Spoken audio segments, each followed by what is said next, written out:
오늘은 예수님 믿어 즐거운 인생이라는 제목으로 데살로니가 전서 5장 16에서 18절까지의 말씀을 전하도록 하겠습니다. 오늘 여러분들 본문을 보시면 알겠지만은 우리 엄청 익숙한 본문을 오늘 마주하게 됐습니다. 그러니까 제가 어림잡아서 어릴 때부터 설교를 들었던 걸로 쳐도 모르겠습니다. 몰라도 100회 가까이는 설교를 들은 것 같고, 이 본문으로. 그리고 사실 설교뿐만이 아니라 우리가 생활하면서 교회 안에서 항상 마주하게 되고 또 권면하게 되고 오매가며 얘기를 듣게 되고, 특히 이런 거 있잖아요. 우리 감사 노트 씁시다. 이런 거 할 때 우리가 항상 보게 되는 본문이지 않습니까? 근데 제가 이 본문을 여러분들과 함께 나누고자 하는 이유는 과연 실제 우리 본문의 의도를 따라서 말씀이 이야기하는 대로 우리가 본문을 이해하고 있는지 아닌지에 대해서 한번 체크해 보면 좋겠다라는 생각과, 그리고 우리가 이 본문을 한편으로는 너무 노예처럼 따라가고 있는 게 아닌가라는 조금 발칙한 생각도 들었기 때문에 오늘 본문을 한번 가져와 봤습니다. 그러니까 여러분들, 제가 이런 예를 한번 들어볼게요. 만약에 여기 물론 결혼해서 자녀를 낳으신 분들도 계시지만은 또 저기 우리 깐나나기도 뒤편에 와 있는데 너무 축복된 생명이 있잖아요. 그러니까 제가 제 아들을 태어나서 처음 만나게 됐을 때 제 인생에서 없던 존재인데 제 아들이 어느 날 갑자기 딱 태어났어요. 근데 그 사건을 경험한 그날 이후로 제가 좀 바뀌었습니다. 그러니까 제가 무슨 결심을 한 것도 아니었고요. 그리고 뭔가 달라져야겠다라고 마음을 먹은 것도 아니었는데 그 이후로 제 인생이 좀 달라졌어요. 많은 것들이 변했고, 그리고 우리 아들을 처음 만난, 우리 아들은 아직 눈도 뜨지 못했지만은 제가 제 아들을 제 두 눈으로 직접 본 그 순간 그 기쁨이 지금은 옅어졌을지 모르겠지만은 여전히 떠오릅니다. 그러니까 여러분들, 저한테 누가 자녀를 낳으셔서 기쁘시죠? 라고 얘기를 하면은 기쁩니다라고 대답을 할 거고, 자녀를 낳으면 우리가 참 기뻐해야 합니다 라고 얘기를 하면은 그럼요, 우리가 당연히 기뻐해야지요 라고 얘기를 할 거예요. 두 번째 예를 한번 들어볼게요. 여러분들, 우리가 그 자영업자들이 요새 너무 힘들다 보니까 로또 판매량이 늘어났다라고요, 오히려. 그러니까 이게 기댈 데가 없으니까 이제 매주 10,000원씩이라도 써서 확률에 기대게 되는 것이죠. 그것이 아무리 낮은 확률이라도 제로는 아니잖아요. 그래서 그런 심리에 따라서 우리가 로또를 사는 분들이 매주 많은 숫자들이 있는데, 근데 그 중에 누군가는 당첨이 되지 않습니까? 누군가는 1등이 된다고요. 근데 그 1등 된 사람이 나라면 어떨까요? 자, 이제 월요일 날 서울 농협 가서, 그 1등은 서울 농협 가서 받아야 된다면서요. 우리 부산 사는데 불공평해. 그 가는 사이에 잊어버리면 어떡하라고요. 그러니까 여러분들이 이미 그 1등에 당첨된 로또 용지를 지갑에 넣고 있다고 생각해 봅시다. 그러니까 미리 가지고 있는 거예요. 미리 가지고 있는 거예요. 그러면은 여러분들이 이전에 빚이 여러분들 한 3천, 4천 있는 게 크게 문제가 될까요? 아직 갚지 않았고 여전히 있는데. 지금은 토요일 저녁이에요. 문제가 될까요? 별로 문제가 안 되죠. 그럼 다음 날이 돼서 일요일이 됐어요. 주일이 됐는데도 여전히 빚은 3천, 4천이 있고, 그리고 내 주머니에는 그냥 숫자가 적힌 종이만 있어요. 그러면 여러분들, 이런 상황이면 여러분들 어떨까요? 마음이 조마조마하고 이 빚 때문에 스트레스를 받을까요? 아니죠. 전혀 문제가 안 되겠죠. 도리어 뭐가 마음속에 피어오를 겁니까? 이전에 가져보지 못했던 즐거움과 삶의 희망, 아마 빚에 대한 걱정을 어제까지 했더라도 오늘 여러분들이 구상하고 있는 것은 앞으로 이걸 가지고 뭘 하지에 대한 미래 소망을 그리고 있을 거예요. 누구나요. 그렇지 않습니까? 우리가 영원한 생명을 받았습니다. 아주 상투적이고 우리 모두가 알고 있는 사실이지만은 여러분들 우리가 우리 구주를 우리의 기업으로 받았고 우리가 구원을 얻었고 우리의 죄 문제를 해결함으로 하나님 나라에서 하나님과 그 영광을 나누며 평생 영원을 살게 되었어요. 그러나 이게 아직까지는 우리 호주머니 속에 있는 것 같죠. 마치 계좌로 입금이 안 된 로또 금액처럼 말입니다. 보증으로 있는 거죠. 그래서 제가 하나 물어볼게요. 로또 1등 당첨 금액이 30억이다 라고 하면은 여러분들 계좌에 꽂힌 30억과 로또 1등 용지의 값어치는 같습니까? 다릅니까? 정확히 같아요. 하늘에 계신 우리 하늘아버지의 우편에서 여전히 이 교회를 바라보고 구원해 나가시며 다스리고 계시는 영원 가운데에서 성부와 하나 된 제2성자 예수 그리스도께서 우리의 기업이며 우리의 생명의 보증으로 서셨습니다.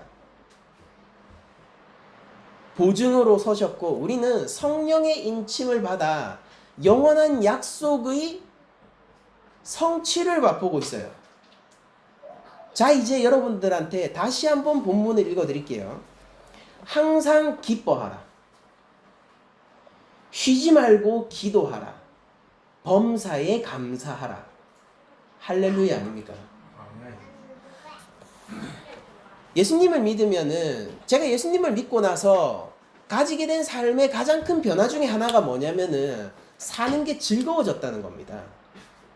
사는 게 즐거워졌어요. 그러니까 진짜 괜찮은 삶을 비로소 예수님을 믿고 나서 살 수 있게 됐습니다.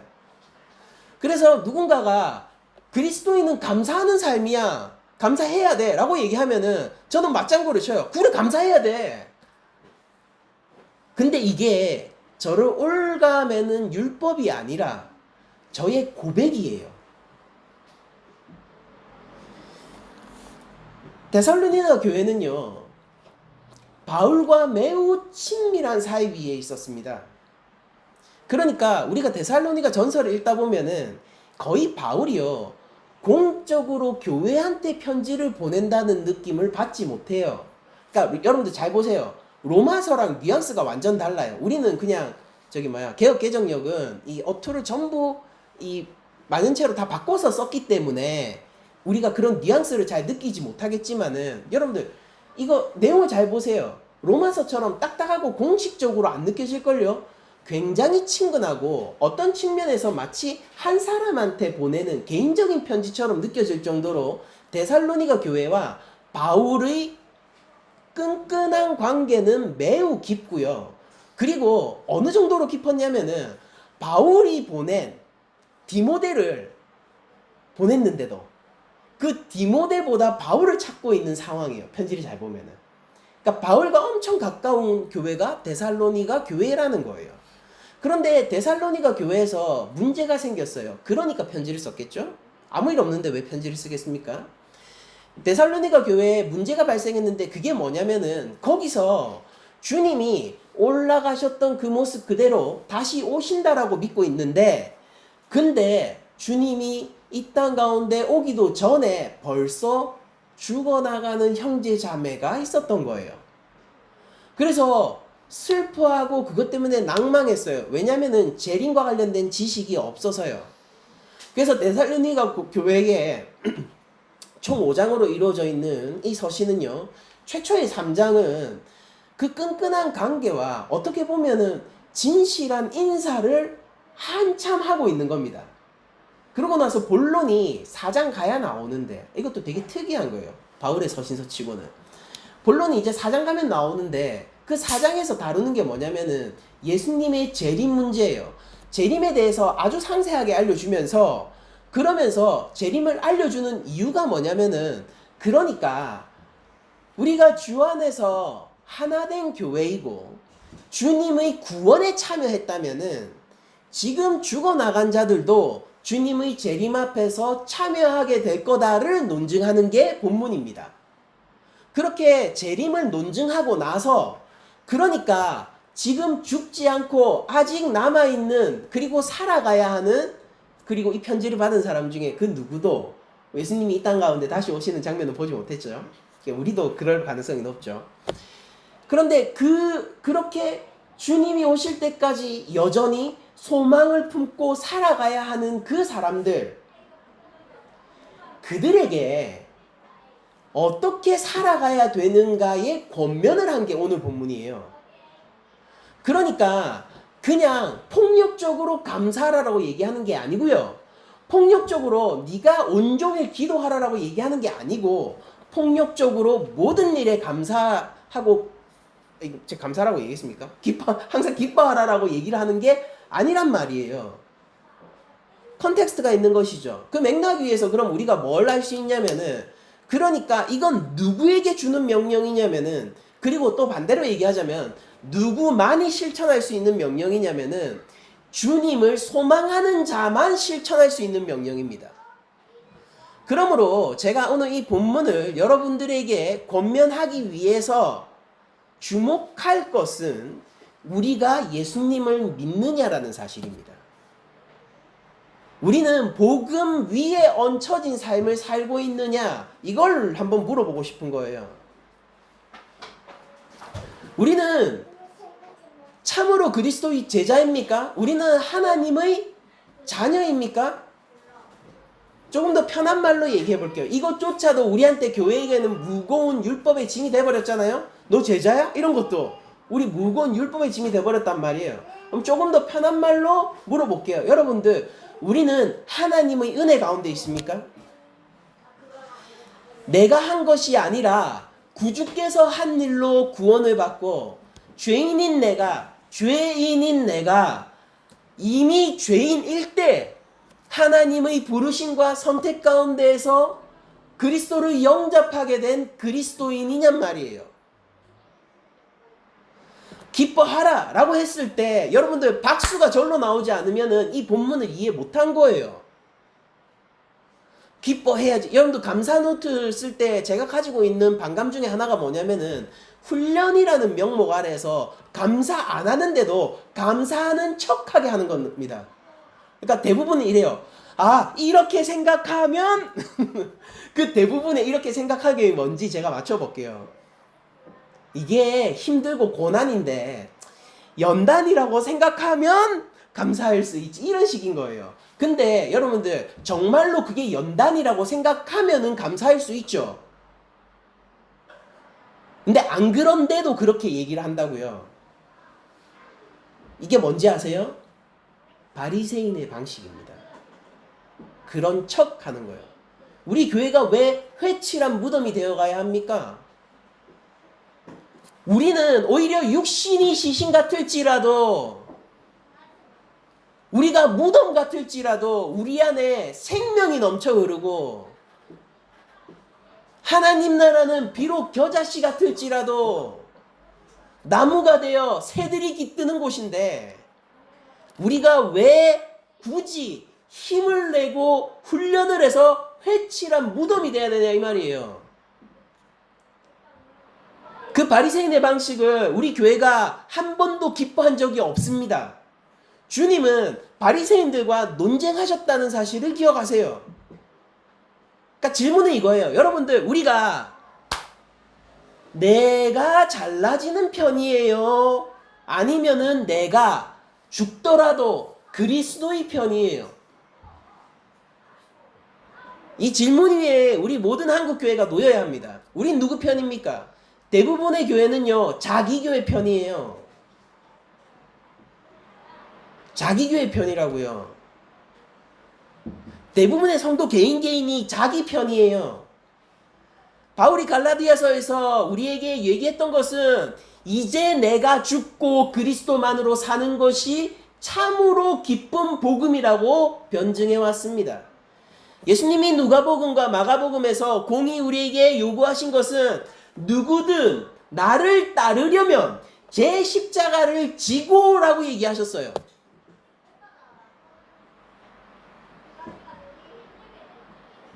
여러분들 기뻐하는 것으로 하나님의 자녀가 될 줄 생각하면 안 돼요.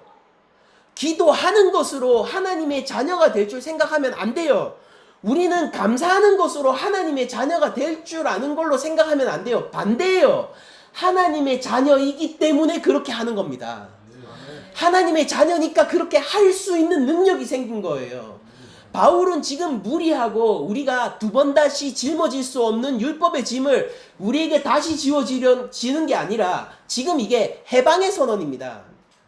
이게 어떤 논증 과정 가운데서 나온 본문이냐면은, 그러니까 너희가 주님이 오실 날이 도둑처럼 온다는 걸 너희가 이미 알고 있지 않느냐?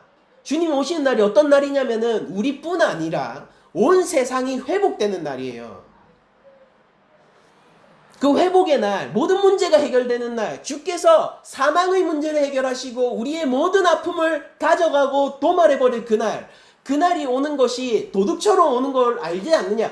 그러니 깨어있어라, 깨어있어라 라고 얘기하면서 깨어있는 삶, 그리스도를 소망하는 거예요. 여러분들 이거 그냥 관념적인 거 아니에요. 진짜로 제 믿음은 뭐냐면요, 진짜로 나의 구주께서 오신다는 믿음을 가지고 있습니다. 이게 광신입니까? 그럼 전 광신자를 할게요.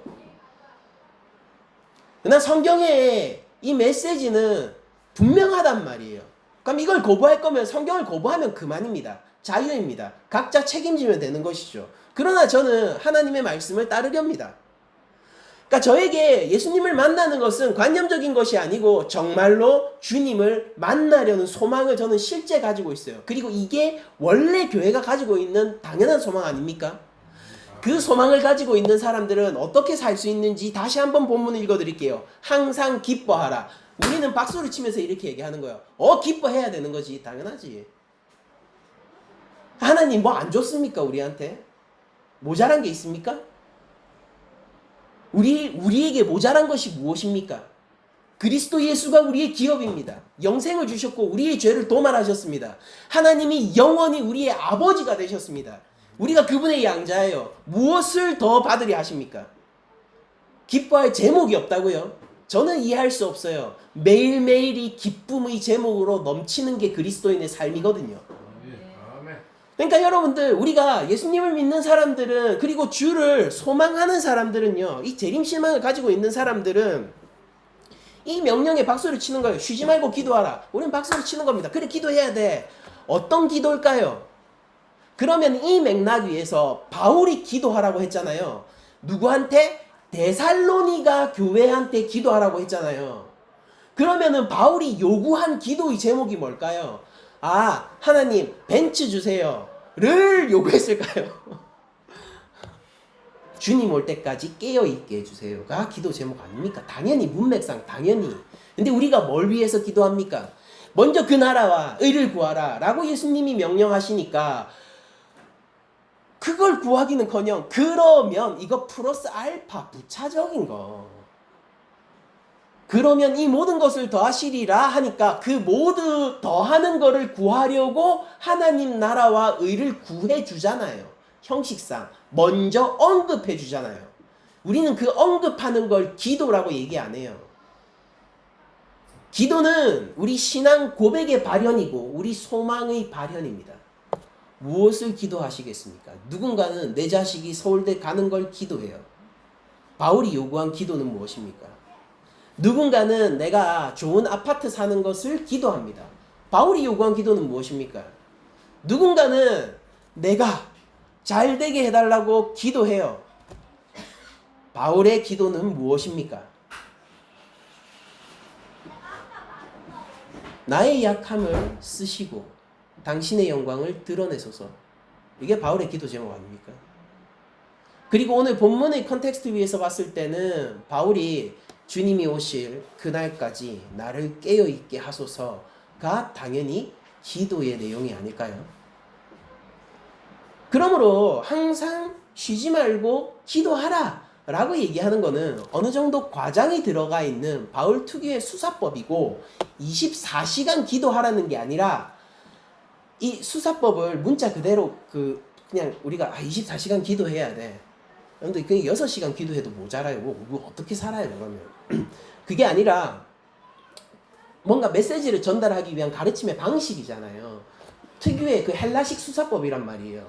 그러니까 뭡니까? 쉬지 말고 기도하라. 네 삶의 방향이 어디로 가 있어라? 주님 오실 것을 소망하는 것으로 전적으로 나아가 있어라. 우리 삶에서 뭘 요구합니까? 바라는 게 뭐예요? 어디를 바라보고 있죠? 어디를 향해서 달려갑니까? 그러니까 그냥 우리 입에 발린 말로 하는 말 여기는 필요 없어요. 아, 주님을 향합니다. 하나님을 향합니다. 입 발린 말 안 해도 돼요. 진짜로 정직하게 스스로 하나님 앞에 우리가 각자 서봐야 되는 겁니다. 얘기하라고도 안 하고 누구와 나 공유하라고도 제가 하지 않습니다. 그러나 적어도 내 영혼의 문제 아닙니까? 나의 문제잖아요. 우리가 하나님 앞에서 정직하게 우리 영혼의 상태를 내어놓고 내가 정말로 무엇을 바라고 소망하고 있고 어디를 향해서 달려가는지를 각자 점검해야 하는 거예요. 그러면서 우리가 이 말씀이 참으로 힘이 되겠죠. 쉬지 말고 기도하라. 그래요. 여러분, 우리가 모자랄지라도 우리가 주께로 온전히 나아가고 있지 못할지라도 우리를 도우시는 하나님과 우리 안에서 말할 수 없는 탄식으로 대신 기도해 주시는 성령님 아래에서 우리는 기도하며 나아갈 거예요. 구주를 향해서. 그러면은 인생이 진짜 괜찮은 인생이 됩니다. 살만해요, 진짜로. 살만하다니까요. 이거를 제가 이렇게밖에 표현하지 못하는 것은 이것에 대해서 경험적 지식이 없는 사람들은 이걸 얘기해줘도 모릅니다. 근데 진짜로 예수님 믿고 괜찮은 인생을 살아보잖아요. 달라진다니까요. 여러분, 제가 우리 아들을 낳고 나서는요, 2번 다시 이전처럼 되지 않아요. 그렇게 될 수가 없어요. 제가 바뀌었거든요. 제가 경험적 지식은 없지만은, 그러나 로또 1등에 당첨된 사람은 그 이전으로 돌아갈 수 없을걸요. 그게 너무 강력한 경험이기 때문에 그 삶이 그 경험의 지배를 받게 될 거예요. 분명히 바뀔 거예요. 하물며 구주 예수를 믿고 영생을 얻은 삶이야 오죽하겠습니까? 쉬지 말고 기도하라. 여러분들 이거는 우리 삶의 상태를 보여주는 거예요. 그러니까 우리는 24시간 하나님과 항상 커넥팅 돼 있다고요. 놀라운 일 아닙니까? 이게 축복 아닙니까? 이 명령은요, 우리 삶에 대한 축복의 선언으로 가득한 거예요. 그러므로 누구한테? 구주 예수를 받았고 또한 동시에 기다리는 자에게. 나머지 사람들한테는 별로 효력 없을 거예요. 이거 감당할 수 없는 짐으로 여러분들의 삶을 누를 겁니다. 그러니까 내가 아직 하나님의 은혜 가운데 깊이 젖어 있지 않고 그리스도에 대한 믿음이 약하시다면은 이 본문을 명령으로 받지 말고 그냥 축복으로 받고 무엇에 더 집중하셔야 되냐면은 하나님 은혜 가운데 있는 걸 더 집중하셔야 돼요. 하나님은 여러분을 교회 일꾼으로 부르려고 세우신 게 아니에요. 하나님은 여러분들을 부품으로 쓰기 위해 부르신 게 아니란 말이에요. 하나님은 우리를 위해 독생자를 우리 가운데 주셨단 말이에요. 우리가 하나님의 이 은혜 가운데, 이 복음 가운데 깊이 침잠하고 그것에 충분히 젖어 있지 않다면은 여러분들 그 어떤 것도 하지 마세요. 감사하며 죄짓지 마시고, 기뻐하며 죄짓지 마시고, 기도하며 죄짓지 마세요. 그냥 기뻐하시고요. 그냥 감사하시고요. 척하지 말고. 안 되면은 안 되는 거죠, 뭐. 정직한 게 훨씬 중요해요. 그러니까 어느 정도 훈련의 필요성이 필요 없다. 그런 얘기를 하는 게 아니라 더 원론적인 얘기를 하는 겁니다. 이거 훈련으로 도달할 수 있는 게 아니고요, 애당초. 그리고 항상 기도하게 될 거예요. 그러니까 여러분들 이 시점에서 우리가 남은 본문을 한번 읽어봅시다. 남은 본문이 이것입니다. 18절 이후 후반부가 이렇게 되어 있죠. 이것이 그리스도 예수 안에서 너희를 향하신 하나님의 뜻이니라. 기뻐하고 기도하고 감사하는 게 누구요? 그리스도 예수 안에서.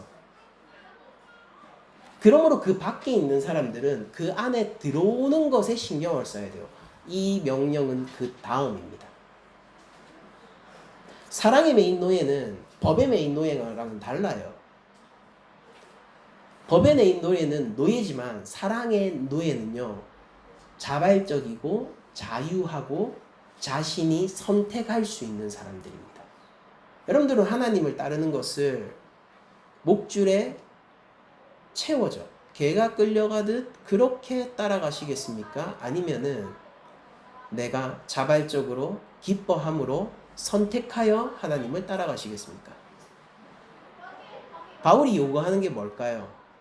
목줄 단단히 채워일까요? 아니면은 네 중심을 하나님께 드려일까요? 명백하죠. 명백해요.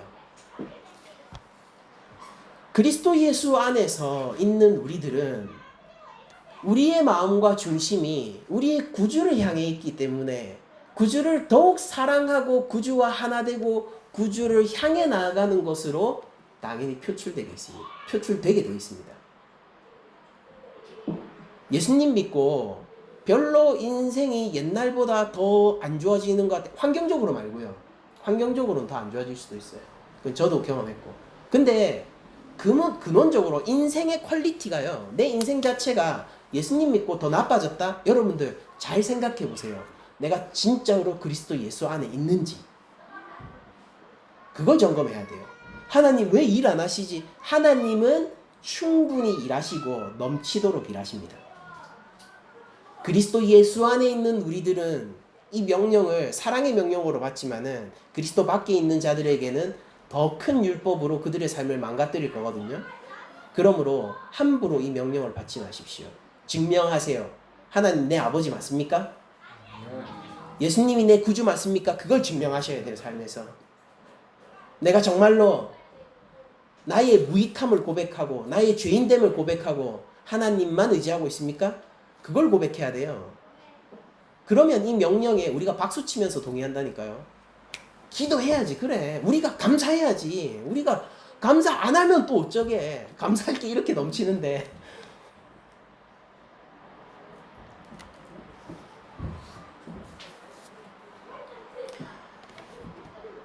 인생 예수님만으로 충분합니다. 이건 선언이에요. 성경이 우리에게 선언하고 있는 것입니다. 저는 제 주장을 하는 것이 아니라 성경의 가르침을 전파하려고 합니다. 인생 예수님만으로 충분합니다. 여러분들 필요한 것은요, 이 모든 것을 하나님 나라와 의를 향해 나아갈 때 우리 아버지께서 채워주실 거예요. 바울의 인생을 생각해 봅시다. 바울은 부할 때도 있고 가난할 때도 있고 유대교의 신진 에이스였을 때도 있고요.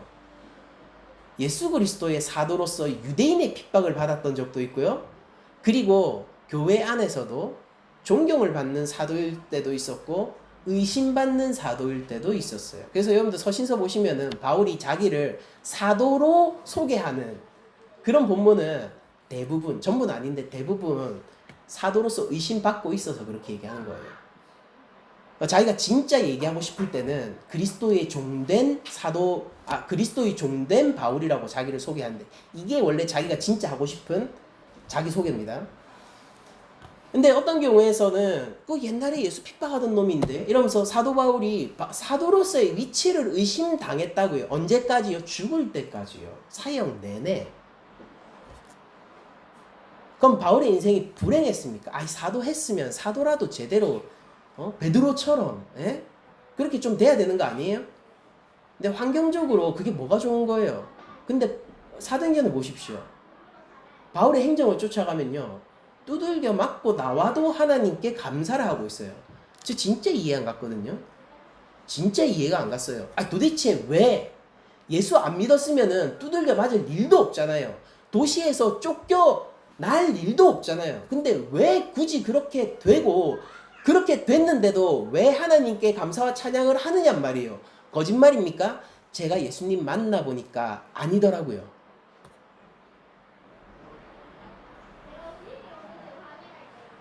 우리가 때로는 빚을 3천, 4천 질 수도 있고 때로는 1억, 많게는 10억도 질 수 있죠. 근데 여러분들 주머니에 로또 용지가 있는 사람은 괜찮아요. 저기 가서 10억 빌리는 게 왜 두렵겠습니까? 미리 땡겨 쓰는 건데. 저기 가서 3천 빌려 쓰는 게 왜 두렵겠습니까? 미리 땡겨 쓰는 거지. 주님 이 땅 가운데 다시 오십니다.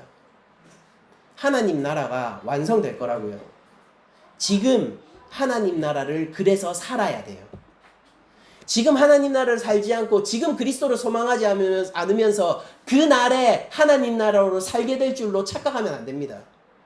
지금 주님을 만나고 싶지 않으면서 지금 주님과 함께 하고 싶지 않으면서 그 날이 되면 갑자기 내가 짠! 영원 가운데서 하나님과 함께 할게요. 예수님과 함께 할게요. 라고 고백할 수 있는 사람이 될 거라고 우리가 착각하면 안 돼요. 우린 지금 여기 이 자리에서 하나님 나라를 살아갈 거고 그 하나님 나라를 살아가는 사람들의 삶에서 나타나는 표징이 기쁨과 즐거움과 기도예요. 괜찮은 인생이죠. 진짜 괜찮은 인생이에요. 그리스도 예수 안에서 너희를 향하신 하나님의 뜻이니라. 하나님이 우리가 기뻐하시길 원해요. 맨바닥에서요? 아니요. 영생 주고요.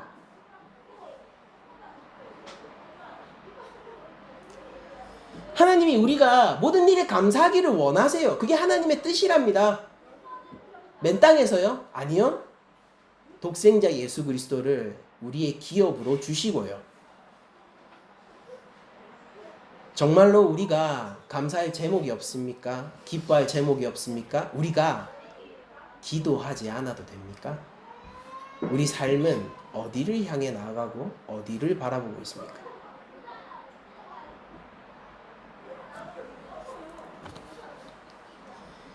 이런 찬양이 있습니다. 주님 한 분만으로 나는 만족해. 나의 모든 것 대신 주를 찬양해. 제가 음을 붙여서 부르진 않을게요. 항상 설교 때 실제 노래를 하면 분위기가 안 좋아지더라고요. 그래서 음을 붙여서 노래를 하진 않지만 그러나 이 찬양 가사를 저희들이 잘 알고 있잖아요. 주님 한 분만으로 나는 만족해. 나의 모든 것 대신 주를 찬양해. 저는 그냥 이 가사가 데살로니가 전서 5장 오늘 본문의 내용인 것처럼 여겨집니다.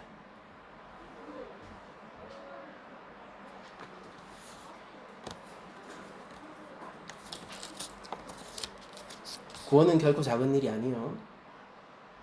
예수님은 창조주이십니다. 우리에게는 소망이 있고 그 소망의 이루어지는 날까지 아버지의 지키심과 그리스도의 다스림과 성령님의 인도함과 약속이 있습니다. 이 확실한 인생을 감사하지 않을 자가 누가 있습니까? 교회는 감사하는 거예요. 교회는 기뻐하는 거고요. 교회는 그런 방식으로 하나님하고 소통, 기도하는 거예요. 우리가 제사로 하나님과 소통하는 날로 돌아갈 수는 없잖아요.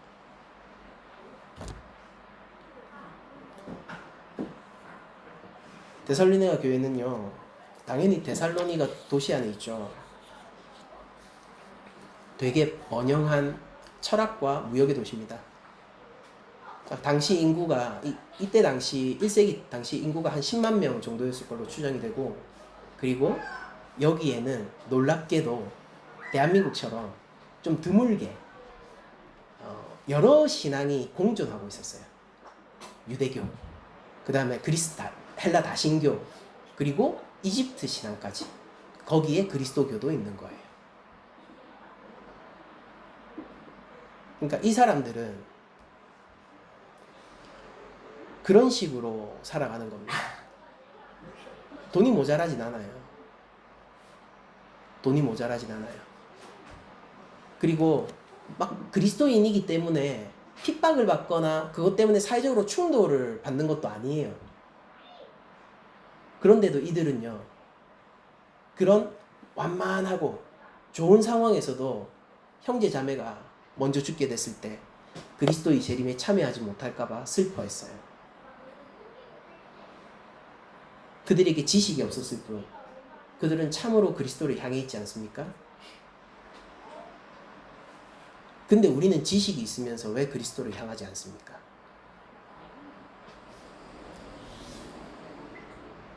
이런 말로 오늘 말씀을 마치려고 합니다. 여러분들, 그러므로 우리가 그리스도 안에서 그 은혜를 힘입어 살아갑시다. 한 주간 여러분들의 삶에 기쁨과 기도와 감사가 넘쳐 흐르기를 축복드리면서 모든 말씀을 마치도록 하겠습니다.